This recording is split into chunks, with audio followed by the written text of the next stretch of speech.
Hello everybody and welcome back to SOMA. In the last video we made it inside of Omicron and we are currently trying to find a power suit. What are you waiting for? Find a power suit and let's get on with this. Yes, thank you, Catherine. We're looking for a power suit, as Catherine so rudely interrupted me with, to get down into the abyss. So we plugged her in and we're now in the power suit room. You can go ahead and open up locker D here. To find such a power suit, oh, we're in luck, aren't we? Hot diggity damn, it's the last one in the lot.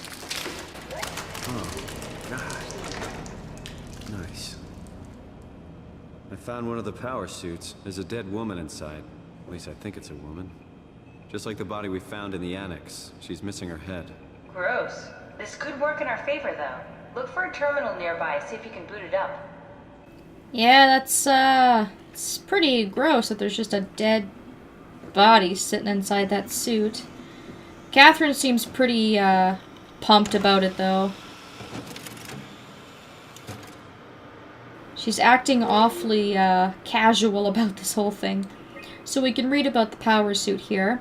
A high-pressure power suit guaranteed to withstand temperatures spanning from 50 degrees Celsius to minus 75 degrees Celsius while keeping a steady 40 degrees Celsius temperature on the inside.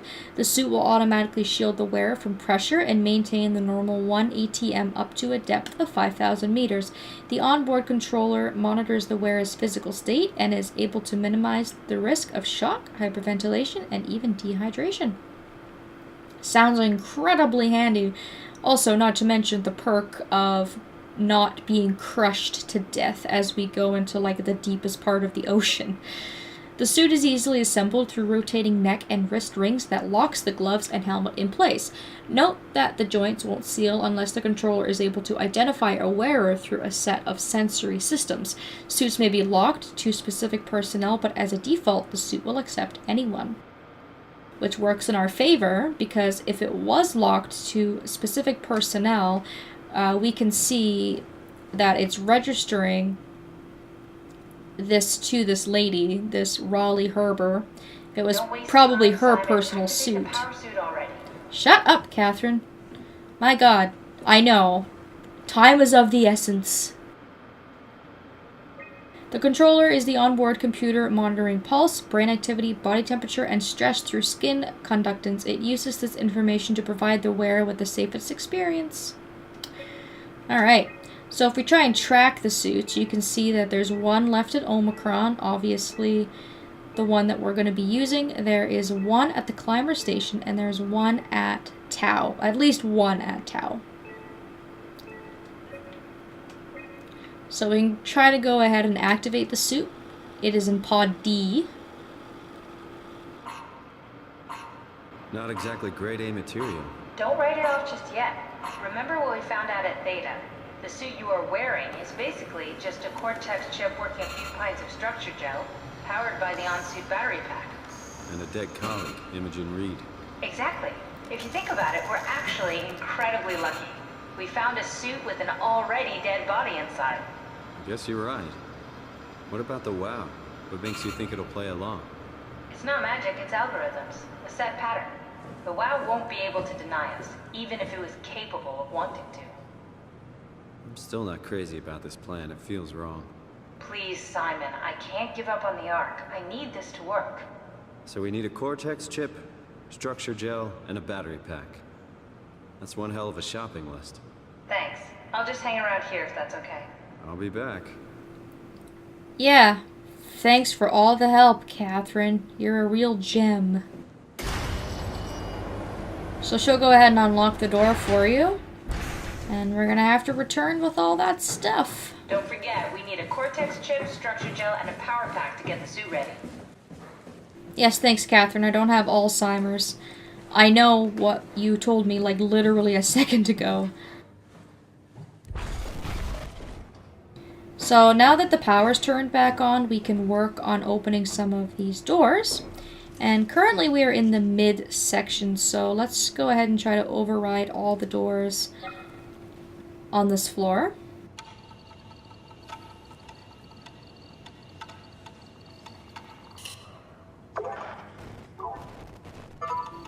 And our computers are going to do kind of funky stuff while we're walking around Omicron. And this is a bit of a puzzle, but it's a fairly simple one. All you need to do is just make a path which connects all of the blue squares here, and you have to hit every single square. And there's multiple solutions to this, so just do whatever it is that works best for you. And we only have to do that once in order to unlock all of the doors. We do have to go and I think manually unlock the doors on the upper and lower floors, but we won't have to do that puzzle again.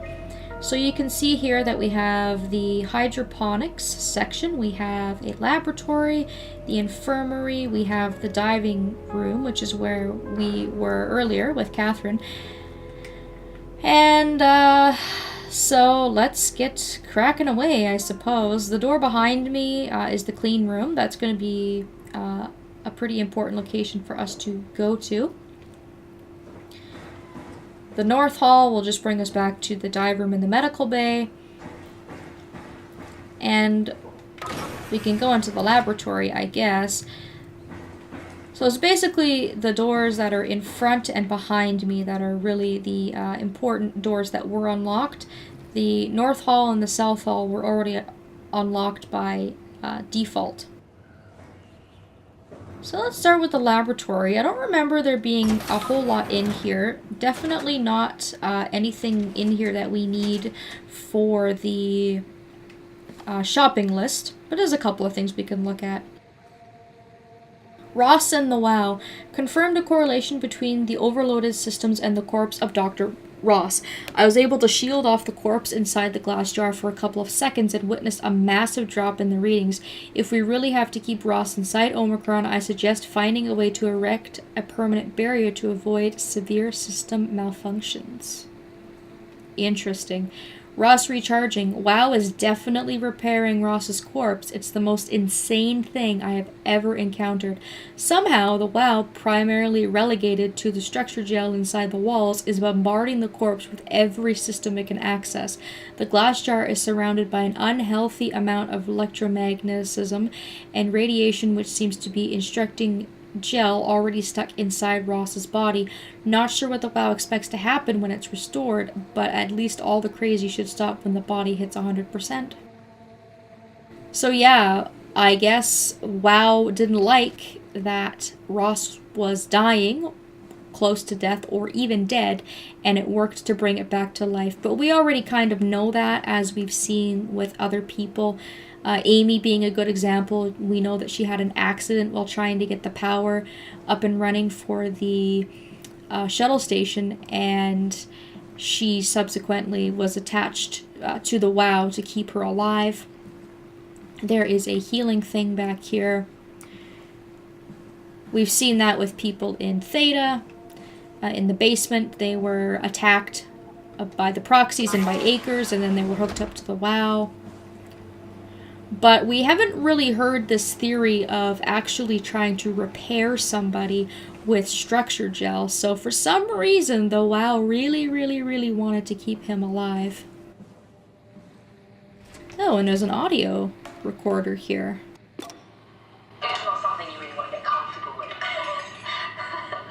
That's funny. That's really funny, Julia. What's going on? Am I that transparent? What do you want, Rolly? We're friends, right? Yes. Do you think Alpha is real? What makes you... Why would you ask that? I think Ross is trying to tell me something. About Site Alpha? He wants me to go down to the Abyss and find them. Crazy, right? You've been down there. I just thought you could talk some sense into me. Ronnie, I'm not at liberty to... I can't talk about that.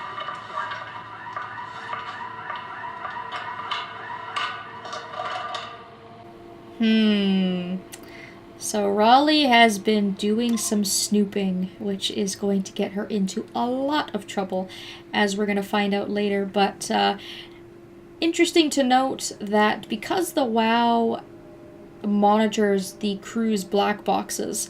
It probably also messes with their black boxes as well. And I'd imagine that the electromagnet fields would not help either. So yeah, obviously Ross is not here anymore. This is where he was being kept in this glass case. So that's not a good thing.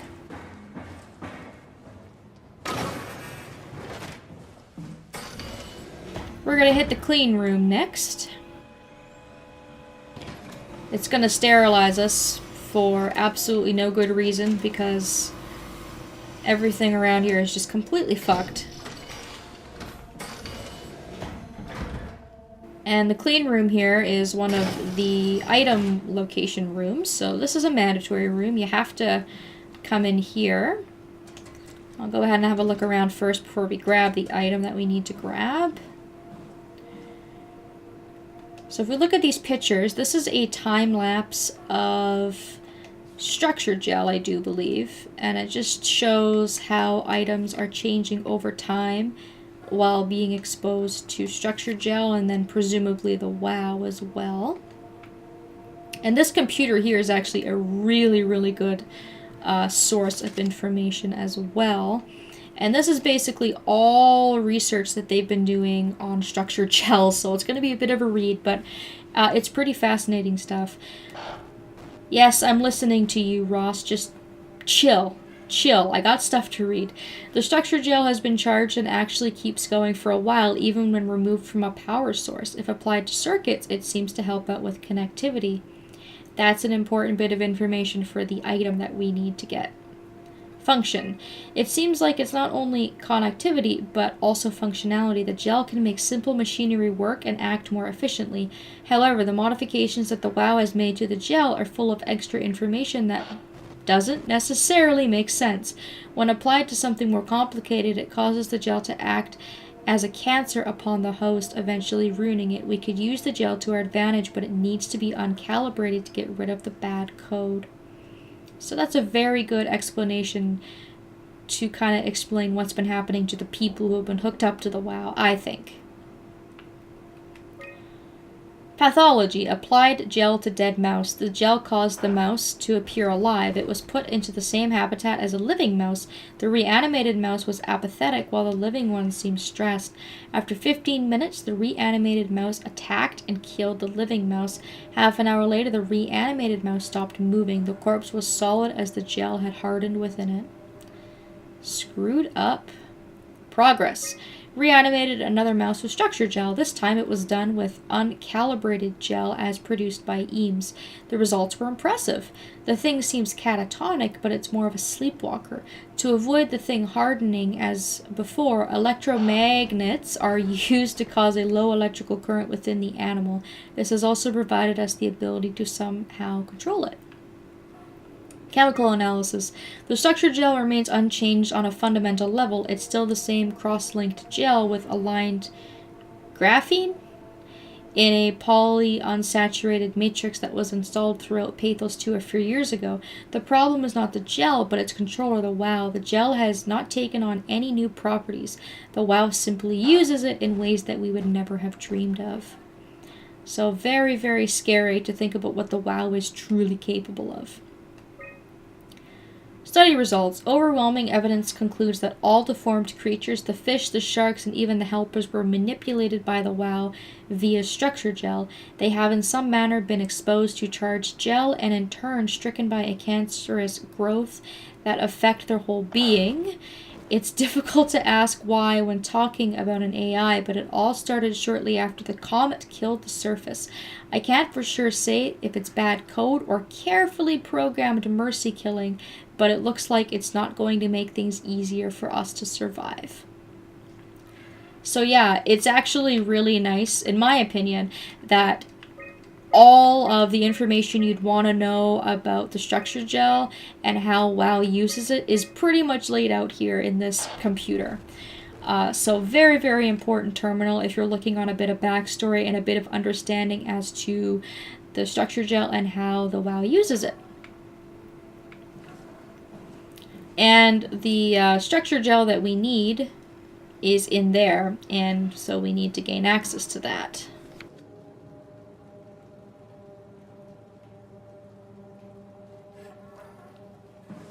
We can try and open up this container here, but we're going to have to repair the control chip. So go ahead and open up the terminal here and take out the chip. Now the first log on that computer mentioned that the structure gel will repair chips and stuff like that. It'll help with connectivity and it will repair it and whatnot. So what you're going to want to do is you're going to want to put the damaged chip inside the second drawer here. Come on over to the computer. And you're going to want to move the laser over to the right until it gets to the second cell. And then drop the laser right on top of the chip. And it will dispense the gel. And it will repair our chip. And that's that, basically. So, relatively easy to obtain a working chip to get that structure gel that we need. And if you want to, you can mess around with the laser. You can apply the structure gel to this chip over here. You can apply it to the dead mouse if you want, but I don't really think it does anything. We can try it for fun. But I don't really like the idea of torturing animals that are already, you know, dead. But you can see that the structure gel actually reanimates the mouse to some degree and it starts to move. So really, really freaky to see this stuff in action. Because I guess that's probably what's happened to the people. It came back to life. Or something like it. Yep, that's probably exactly what's happened to the people hooked up to the WoW as well. Being kept alive through the WoW and structure gel and whatnot. So once you have your chip, go ahead and return it to its place. And we can now take our big bottle of goo here.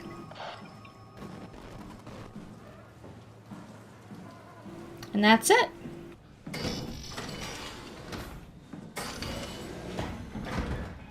So the clean room is the only required room on this floor.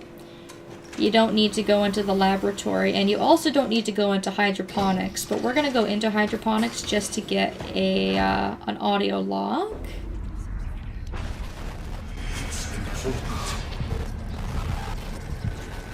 Yes, it's important. I'm working on it, alright? Just chill. So, in hydroponics, there's just one audio log, and it's in this desk. Hey, Andrea? Yeah? I was talking to Cameron about protein solubilization. Do you think we could break the aggregate in structure gel without flattening the configuration? Jesus. That was a mouthful. You've been listening to Cameron, that's for sure. What do you want, Raleigh? Can you blame me for trying to figure this out? I've been having the dreams too, you know. I don't know what to believe. Oh, I know. Everything from the sudden signal amplification in black boxes to having a comatose Dr. Ross locked up in the glass jar. We've all been going a bit nuts. Tell me about it. Feels like my head's about to explode. Hypothetically speaking, could we stop the WoW from mutating? It doesn't work like that. Even if there was a site alpha? Hypothetically speaking, I guess we could try. Raleigh, are you recording this? Sorry. I just... Sorry. So there's a bit of follow-up with the audio log that we had found earlier in the laboratory. So she's asking a lot of questions about Site Alpha and the WoW. And it also confirmed that there's electricity, like the electromagnetics are screwing with their black boxes as well. So once you're in the hallway for hydroponics, you can either go back down to the first floor or you can go back up to the third floor. It really makes no difference. You have to hit both floors in order to get the other 2 required items that we need for the story.